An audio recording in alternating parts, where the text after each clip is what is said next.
followed when he came in Greece during his second missionary journey. Remember yesterday that he started from Philippi after the vision he had in Troas with a man of Macedonia. Don't forget that this is the region which is called Macedonia, the periphery of Macedonia.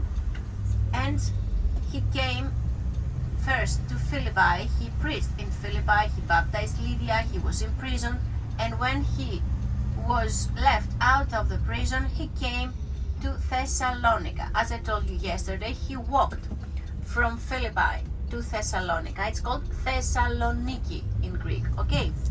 I'm gonna tell you what is the meaning of the word Thessaloniki in a few minutes. So he came to Thessaloniki. When he came here, when Apostle Paul came here, as he did in Philippi, he wanted to see if there was a synagogue in the city. And in this city there was a synagogue that was called Etz Achaim, which means the tree of life. So he preached in the synagogue of the city for 3 Sabbaths, as it is called, as it is said, as it is written in the Acts. He preached there for 3 weeks to the Jews of the city, but there were also Gentiles living in the city, so he could talk to the Gentiles of the city from the Roman Agora that we're gonna see later when we have the city tour.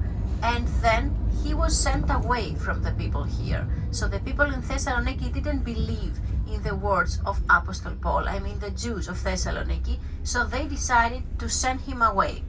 So he left the city during the night and he walked to Veria, to the next place that we're gonna see today. Veria is about 80 kilometers from Thessaloniki, so he walked this using again the famous Egnatian way that we saw yesterday. As I told you yesterday, we're gonna see also the remains of the Via Egnatia when we go to Veria. So after in Veria, as we're gonna see when we go there, the people were different. They were more open-minded than the people in Thessaloniki. So we're gonna see what he did when he went to Veria when we go there and see the place from where he preached. This city, Thessaloniki, that he visited were still far from the city center. You're gonna see the promenade in a few minutes. We're far from the city center. This city has a very long and a very compelling history, starting from the name. The name in Greek is Thessaloniki. Niki, do you know anybody who knows what Niki means? Nike? Victory, yes, right. Nike, like the Nike shoes, the Nike brand means victory. It comes from the Greek word Niki, which means victory. So Thessaloniki means Niki, victory, against Thessaly. What is Thessaly? Thessaly is a region, one of the peripheries in Greece, like Macedonia, like Attica, like Peloponnese. The one that you're gonna spend your night today in Kalampaka is the region of Thessaly.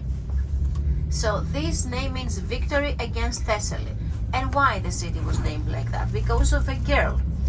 Thessaloniki was a girl, and this girl was Alexander the Great's stepsister. So Alexander the Great's father, King Philip, didn't have only one wife. And guess how many wives he had? The kings during that time had many wives, not all of them at the same time, but they have many wives. So he had 7 wives. King Philip II, the father of Alexander the Great, the one who founded the city yesterday, Philippi, was the one who had 7 wives. One of his daughters was Thessaloniki, and this girl Thessaloniki was married to the king that founded the city. Who was this king? He was Cassander. And when did he live? Where he was the next king after Alexander the Great. So this city was founded after the death of Alexander the Great. The whole period after the death of Alexander the Great was called Hellenistic period.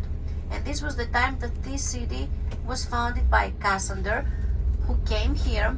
He was the cousin of Alexander the Great, and many people accuse him of killing Alexander the Great's son.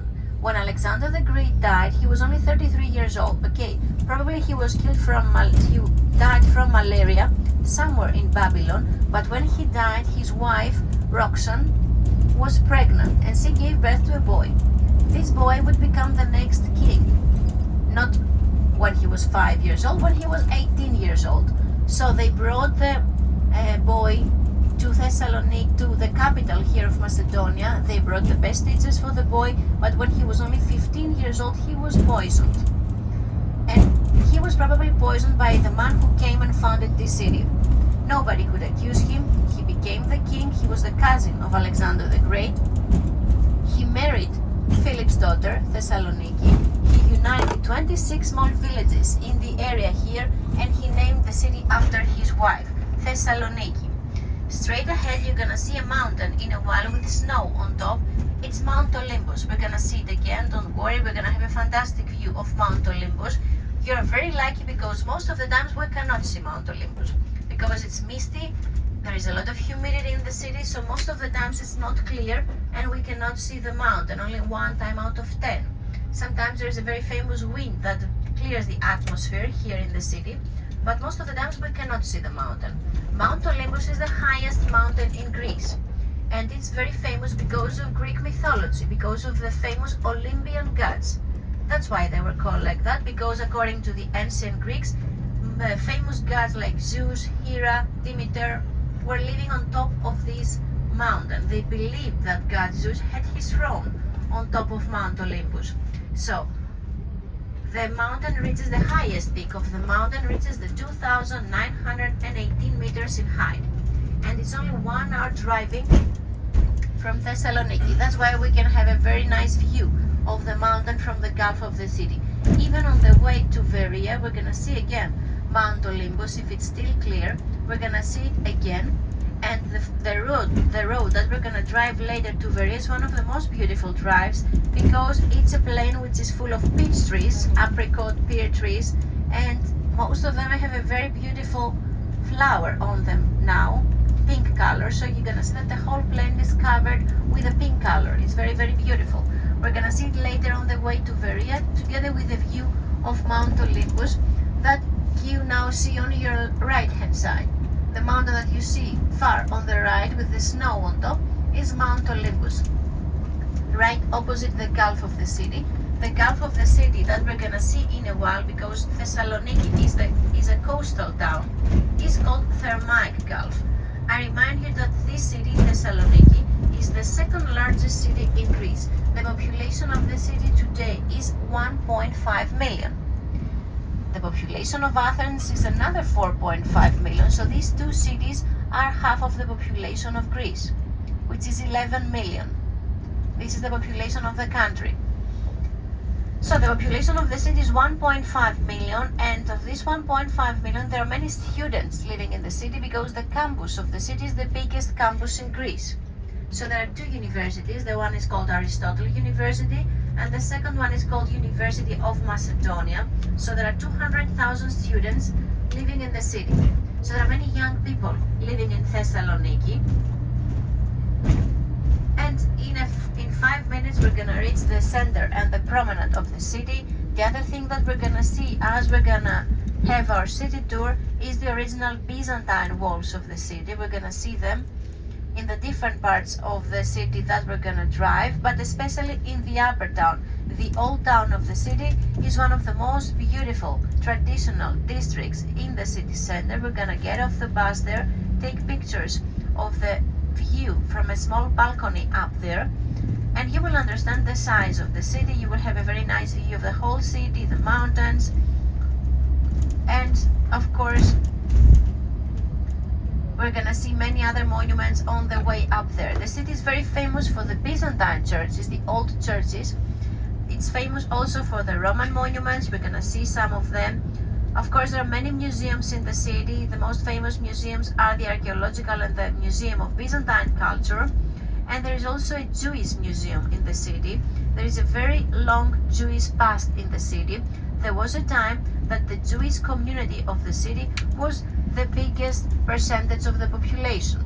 There was a time in the 16th century that the city was called the Second Jerusalem, or Mother of Israel, because the Jewish community of the city was the biggest part of the population. And I'm gonna tell you what happened and how these things changed, because today, like in most of the cities in Greece, more than 95% of the population here is Christian Orthodox.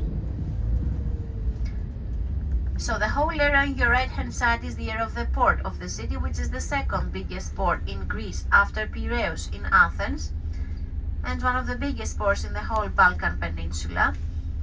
So the port used to be smaller, but the whole area here that we were just driving now used to be the industrial zone of the city that now became part of the port. There are also many hotels built here, clubs, music halls, bars in this area.